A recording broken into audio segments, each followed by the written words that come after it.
Bismillahirrahmanirrahim. Assalamualaikum warahmatullahi wabarakatuh. Saya binti Zinatul Fauziah dari Prodi Tasawuf dan Psikoterapi semester 5 mata kuliah Psikoterapi Islam akan menjelaskan tentang psikodiagnostik dan konseling.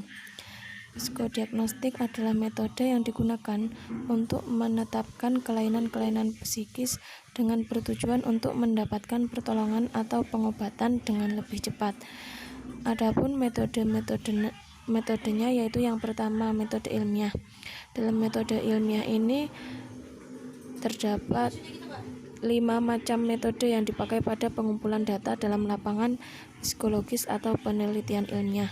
Yang pertama, observasi, yaitu mengamati aktivitas individu baik secara langsung ikut serta dalam kegiatan yang dilakukan, atau observer atau pengamat tidak ikut serta dalam kegiatan itu. Yang kedua, pengumpulan bahan-bahan, yakni dapat berupa alat-alat permainan. Yang ketiga, biografis, yaitu meneliti dan mengamati tulisan-tulisan mengenai kehidupan subjek yang diteliti atau diselidiki. Yang keempat, angket, yaitu pengamatan, penyelidikan, atau penelitian melalui jawaban dan isian dari daftar pertanyaan yang harus dijawab. Yang kelima, wawancara, yaitu suatu metode tanya jawab secara langsung antara observer dan subjek yang diobserver. Selanjutnya, metode kenabian. Metode psikodiagnostik dalam Islam dapat dikaji dalam literatur keislaman, khususnya metode yang sering digunakan oleh para sufi dalam mengamati tentang kondisi rohaniyah, kewajiban, kolbu, dan moral. Yang ketiga, metode mimpi. Petunjuk-petunjuk tentang adanya kebenaran mimpi yang dapat dijadikan sebagai sebuah metode untuk memperoleh informasi tentang kondisi dan esensi dan keberadaan seseorang yang berkaitan dengan kejiwaan dan bagian dalam dirinya. Yang keempat, metode ilham atau intuisi, yaitu sebuah metode untuk mengetahui suatu keadaan atau kondisi subjek dengan melalui bisikan yang berupa kata-kata saja atau kata yang disertai dengan gambaran yang terlintas di depan mata secara lahir atau secara batin. Yang kelima, metode kashifah. Metode ini adalah metode memahami subjek dan objek dengan melihat aspek yang tersembunyi dari manusia. Ia bersifat lembut, gaib, dan hakiki. Yang keenam, yaitu metode normatif, Al-Quran As-Sunnah. Metode ini adalah sesuatu cara memahami manusia dengan segala problematikanya melalui kajian terhadap Al-Quran dan As-Sunnah, sebagaimana keduanya merupakan sumber psikologi Islam, khususnya dalam aplikasi proses konseling, diagnosis, dan psikoterapi Islam.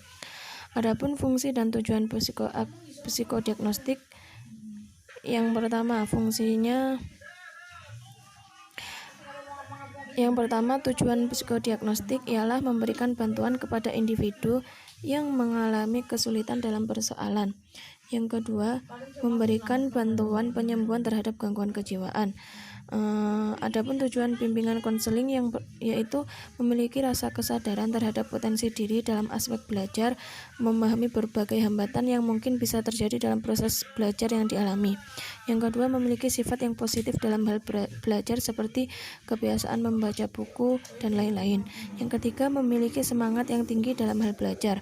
Yang keempat, tidak mudah menyerah untuk terus belajar dan mempelajari setiap pelajaran yang diberikan. Yang kelima, memiliki keterampilan atau teknik dalam hal belajar yang efektif, menggunakan kamus, mencatat setiap materi yang diberikan, dan mampu mempersiapkan diri dalam menghadapi ujian. Yang keenam, memiliki kesiapan mental dalam menghadapi berbagai macam ujian. Mengenai fungsi bimbingan konseling, antara lain fungsi pemahaman, yaitu fungsi yang membantu konseling agar memiliki pemahaman terhadap dirinya dan lingkungannya. Yang kedua, fungsi preventif, yaitu fungsi yang berkaitan dengan cara konselor untuk mengantisipasi berbagai masalah yang nantinya akan dihadapi dan berusaha untuk mencegahnya. Yang ketiga, fungsi pengembangan, yaitu fungsi yang memiliki sifat yang lebih proaktif daripada fungsi-fungsi lainnya. Yang keempat, fungsi penyembuhan. Fungsi ini adalah fungsi yang memiliki sifat yang kuratif, biasanya berkaitan dengan upaya pemberian bantuan kepada konseli yang mengalami masalah, baik itu menyangkut hal pribadi ataupun sosial. Selanjutnya, fungsi penyaluran. Fungsi penyaluran yaitu fungsi yang sifatnya membantu konseli dalam memilihkan kegiatan ekstrakurikuler dan program studi yang nantinya akan ditempuh. Sekian dari saya. Wassalamualaikum warahmatullahi wabarakatuh.